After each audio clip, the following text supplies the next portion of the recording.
About 10,000 people have been killed and about 2 million displaced.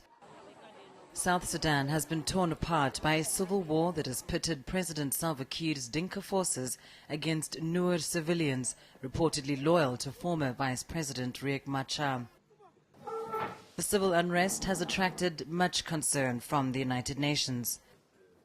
I knew the challenges awaiting me as head of the UN peacekeeping mission would be daunting.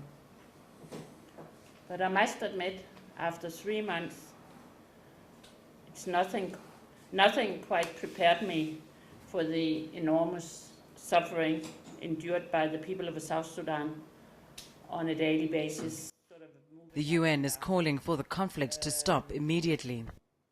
A legacy of impunity for serious human rights violations in the past has contributed to the current crisis. This legacy must stop, and stop now.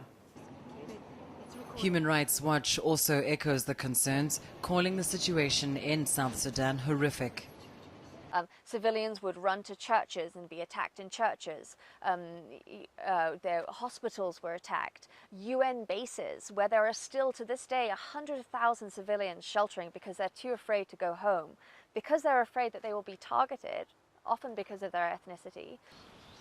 Wheeler adds that there needs to be a will to end the crisis. But there's been a total lack of political will by either side to hold their forces to account, to make serious efforts to end the abuses against civilians. But with peace talks failing to yield any results so far, the people of South Sudan aren't likely to enjoy a peaceful Christmas this year.